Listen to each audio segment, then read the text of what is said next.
যে কোনো একটা ইস্যুতে ধর্মকে টেনে নিয়ে আসা হয়, শহীদকে টেনে নিয়ে আসা হয়, রক্তকে টেনে নিয়ে আসা হয়। এটার উদ্দেশ্য হচ্ছে একটা পরিকল্পিত এজেন্ডার মধ্যে দিয়ে সেই রাজনৈতিক দল একেবারে দুই একটি, অধিকাংশ রাজনৈতিক দল আপনারা দেখেছেন, আপনার 12 দলীয় জোট এবং অন্যান্য ইন্ডিভিজুয়াল যে রাজনৈতিক দল, আমাদের অলি ভাইয়ের, কর্নেল অলি আহমেদ, বীর বিক্রম সাহেবের এলডিপি, প্রত্যেকেই ডিসেম্বরের নির্বাচন কথা বলেছেন। কথাটা তো কোনো অযৌক্তিক কথা না। ডিসেম্বর, শীতকাল, ডিসেম্বরের নির্বাচন, আন্দোলন, এগুলো যথেষ্ট জমে ওঠে এবং আমাদের দেশে নির্বাচন একটা উৎসব মুখর বিষয়। তো সেই ক্ষেত্রে ডিসেম্বর মাস, মানুষ, শীতকাল, এখানে ঝড় বৃষ্টি কম থাকে। আমাদের এই গ্রীষ্মমণ্ডলীয় দেশের কারণে শীতকালটা এখানে অনেকটাই কমফোর্টেবল, যদি খুব বেশি শীত না পড়ে। তো সেই ক্ষেত্রে আমরা দেখেছি, আপনারা দেখেছেন যে পরিবারগুলোতে, আমাদের সমাজে বিয়ে শাদী সব কিছু হয় এই শীতকালে, কারণ এখানে ঝড় বৃষ্টি কম থাকে, ওয়েদারটা কমফোর্টেবল থাকে, এই কারণেই হয়। এবং অধিকাংশ নির্বাচন এই শীতকালেই হয়ে থাকে। এই একটা বিষয়। আর এপ্রিলে রোজা কেবল শেষ হবে, আবার 2 মাস 10 দিন পর কোরবানি। এই টাইমটাই হচ্ছে একটা ধর্মীয় অনুষ্ঠান, উৎসবের মধ্যে দিয়ে চলে যায়। আর এপ্রিলের ফার্স্ট হাফে যদি নির্বাচনের তারিখ হয়, তাহলে তো মার্চ মাসটা তো প্রায় গোটাটাই থাকবে রমজান মাস। তাহলে রমজান মাসে মানুষ এবাদত করবে, রমজান মাসে মানুষ কি বলে যে সিয়াম সাধনা করবে, সারাদিন রোজা রাখবে। সারাদিন রোজা রেখে ওই গরমের মধ্যে কি নির্বাচনী প্রচারণা করা যায়? উৎসবের দুটো দিক, ঈদ এবং রোজা, এই যে ধর্মীয় এই সময় যে অনুষ্ঠানগুলি, এর আমেজ এক ধরনের, আর নির্বাচনী আমেজ আরেক ধরনের। তো এটা কিভাবে এটার সাথে সঙ্গতিপূর্ণ হয়, এটা আমার জানা নাই। এটা এক ধরনের মানে উদ্দেশ্য নিয়ে অথবা অন্য কিছু নিয়ে 2-1টি রাজনৈতিক দল এই কথাটি বলছেন এবং সরকারের উপর তারা প্রভাব বিস্তার করছেন বলে আমার মনে হয়, এবং সরকারকে তাদের পথে নিয়ে আসার চেষ্টা করছেন। কিন্তু এখানে যুক্তির যদি আশ্রয় নেওয়া হয়, যদি যৌক্তিক বিষয়টিকে যদি প্রাধান্য দেওয়া হয়, তাহলে ডিসেম্বরের নির্বাচনই হচ্ছে একটি উপযুক্ত সময়। আমি যে ব্যাখ্যাটি এখানে দিয়েছি, আমি গতকালকেও এই কথাটি আপনাদের বলেছি, এখনও সেই কথাটি বলছি।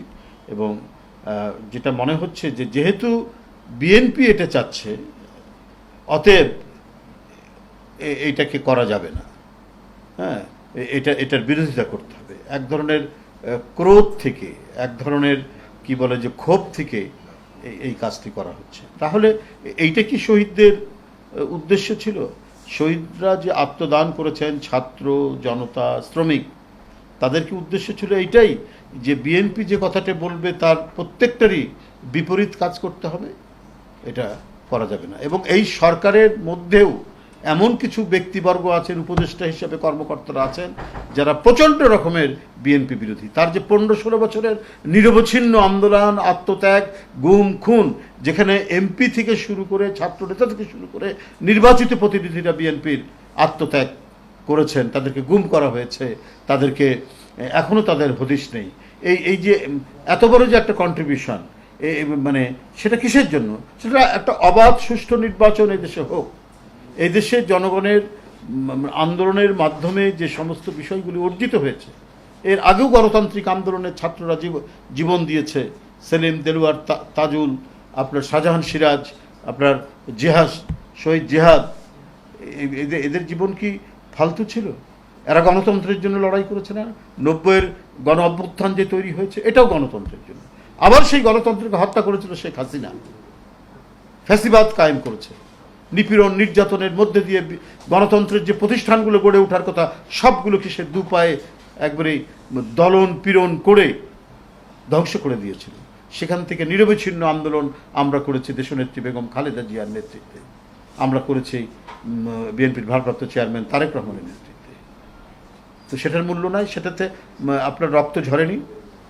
আমরা অত্যন্ত মানে শ্রদ্ধার সাথে তাদের যে আত্মত্যাগ, বিশেষ করে জুলাই আগস্টে সেটাকেও আমরা শ্রদ্ধার সাথে মেনে নিয়েছি। আমাদের সেই আন্দোলনের ধারাবাহিকতার একটা কালমিনেশনে উঠেছে যে জুলাই আগস্টের ইয়ের কি বলে যে আন্দোলন।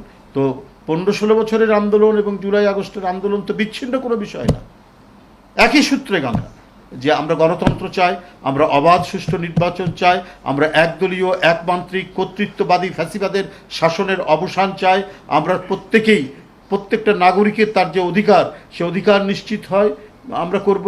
আমরা আমাদের ভোট দিতে গিয়ে কোনো গুন্ডা পান্ডা আমাদেরকে প্রতিহত করবে না, আমরা সেই ধরনের একটি নির্বাচনী পরিবেশ চাই। এখানে দিনের ভোট রাত্রে হবে না, এখানে ভোট কেন্দ্রগুলোতে গরু ছাগল ঘুরে বেড়াবে না, এটাই তো হচ্ছে আমাদের চাওয়া। এই কারণে প্রত্যেকটি আন্দোলন, যখন ছাত্র জনতার আন্দোলনও তীব্র, সেখানেও বিএনপি অত্যন্ত সক্রিয়ভাবে সেখানে অংশগ্রহণ করেছে। আপনার সেখানে ছাত্রদলের ছেলেরা জীবন দেয়নি, সেখানে বিএনপি পরিবারের ছেলেরা জীবন দেয়নি। আপনার চট্টগ্রাম যে ওসমান গনি, সে ছাত্রদলের নেতা ছিল না। আপনার আমি একবার নাম ধরে বলে দিতে পারবো যে সমস্ত মুগ্ধর পরিবার, তার বাবা সে ছাত্রদলের নেতা ছিল। তা এরা সব বিএনপির পরিবার না? আজকে সস্তা একটা কি বলে যে করা, মানুষকে বিভ্রান্ত করার জন্য বলে দিলেন শহীদের রক্ত অমর্যাদা হয়, সেই ধরনের কাজ করা যাবে না। তাহলে আপনারা শেখ হাসিনার সাথে নির্বাচনে 86 সালে গেলেন কি করে? যে গণতান্ত্রিক আন্দোলন উপর ভিত্তি করে আপনার 90-এর যে সরকার হলো, সেই সরকারের বিরুদ্ধে আওয়ামী লীগের সাথে শেখ হাসিনার সাথে আপনারা নির্বাচনে গিয়েছিলেন কি করে? সেটাও তো আজকে মানুষের জিজ্ঞাসা এখনো পর্যন্ত রয়ে গেছে। আর কথায় কথায় ধর্মকে যুক্ত করে দেবেন, এগুলোও কিন্তু মানুষ পায়। আমি সবচেয়ে বড় যে 71 সালে এত লক্ষ লক্ষ মানুষের জীবন চলে গেল, সেইখানে আপনারা তাদের সাথে আপনারা কি করে বিট্রে করলেন, বেইমানি করলেন? তো এগুলো কিন্তু মানুষ জানে, এটা ইতিহাসের অংশ, জাজ্জল্যমান অংশ। আজকে অন্তর্বর্তীকালীন সরকার, আমি এখনো বলছি যে এই সরকার বিতর্কিত হবে না যদি জনগণের সেন্টিমেন্টটা তারা ধারণ করেন। প্রকৃত সেন্টিমেন্ট যদি তারা ধারণ করে, তাহলে বিতর্কিত তারা হবেন না এবং মানুষ তাদের উপর আস্থা রাখতে চায়। ডক্টর মোহাম্মদ ইউনূস সাহেবের উপর আস্থা রাখতে চায়, কিন্তু তিনি কোনো দিকে হেলে পড়লে তখন সাধারণ মানুষের আস্থাটা আস্তে আস্তে চলে যাবে এবং যে তিমিরে ছিল গণতন্ত্র, সেই তিমিরেই থেকে যাবে গণতন্ত্র। যদি কোনো দিকে হেলে পড়ে এবং কাউকে, কোনো রাজনৈতিক দলকে সংগঠিত করা, তাদেরকে বিশেষ সুবিধা দেওয়ার জন্য যদি সময় ক্ষেপণের উদ্দেশ্য হয়ে থাকে, তাহলে সরকার বিতর্কিত হবে। আমার মনে হয় ওই ধরনের বিতর্কিত পথ অন্তর্বর্তীকালীন সরকার নেবে না, কারণ এই সরকারের তো এখনো অনেক কিছু করার বাকি আছে এবং অনেক কিছু করার ছিল এই সময়ের মধ্যে। সময় তো কম গেল না, 10 মাস 11 মাস হয়ে গেল, অনেক তো ছিল।